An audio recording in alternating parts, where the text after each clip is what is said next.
India سے کسی نے پوچھا 1 سال پہلے ہم نے حرام رشتے سے بچنے کے لیے چھپ کر نکاح کر لیا. ہم کزنز ہیں, سوچا تھا بعد میں سب کے سامنے بھی نکاح کر لیں گے, مگر اس کے گھر والے بالکل نہیں مان رہے. اب ہم کیا کریں؟ طلاق لے لیں یا گھر والوں کی ناراضی مول لے کر نکاح میں رہیں؟ ہم نے اپنے گھر والوں کا حق مارا ہے. اگر ہم ان کی مرضی کے بغیر نکاح میں رہیں تو قیامت کے دن ہم سے والدین کے حق کے بارے میں سوال تو نہیں ہوگا.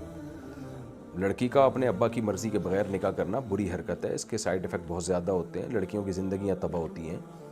اس لیے عام حالت میں اس کو قابل تعریف نہیں کہا جا سکتا. جہاں شدید مجبوری ہو تو ایک الگ بات ہے, جیسے ابا ظالم ہے, صحیح جگہ نکاح ہی نہیں کر رہے, بچی کو بٹھا کے رکھا ہوا ہے, تو ایک الگ بات ہے. یا بلا وجہ اچھے اچھے رشتوں کا انکار کر رہے ہیں, یا لڑکی کی رضا کو کوئی ویلیو ہی نہیں دے رہے, اپنی رائے زبردستی مسلط کر رہے ہیں اور لڑکی نہیں راضی ہو رہی کسی قیمت پہ, تو وہ ایک الگ بات ہے. لیکن نارملی اس کو اپریشیٹ نہیں کیا جائے گا ابا کی اجازت کے بغیر نکاح کرنا. اس لیے اگر آپ نے کیا ہے تو اس کو قابل تعریف نہیں کہا جا سکتا. لیکن اب کر لیا ہے تو اب چونکہ اگر آپس میں میاں بیوی کا ریلیشن بھی قائم ہو گیا ہے تو اب اس رشتے کو نبھانا چاہیے. اب جو ہے نا, جو ہو گیا سو ہو گیا. اب اس میں کیونکہ اب پھر کہیں اور آپ نکاح کریں گی, وہ بندہ تو سمجھ رہا ہوگا آپ کماری ہیں, وہ سمجھ رہا ہوگا کہ آپ کی زندگی میں کوئی مرد نہیں آیا, تو اس سے ایک طرح کا دھوکہ ہوگا یہ.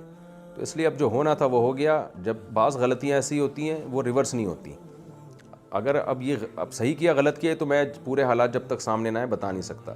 نارملی تو اس کو غلط ہی کہا جائے گا, لیکن جب ایک کام ہو گیا تو اب ریورس نہیں ہو سکتا. ریورس ہونا اور اس سے زیادہ غلط ہوگا. تو اب جو ہو گیا تو اب بھانڈا پھوڑ دیں, بول دیں بھائی میرا ہو گیا نکاح, میں مجبور ہوں, اب نہیں جا سکتی. ویسے بھی شوہر جب تک طلاق نہیں دے گا آپ اس سے کہیں اور نکاح کر نہیں سکتی آپ.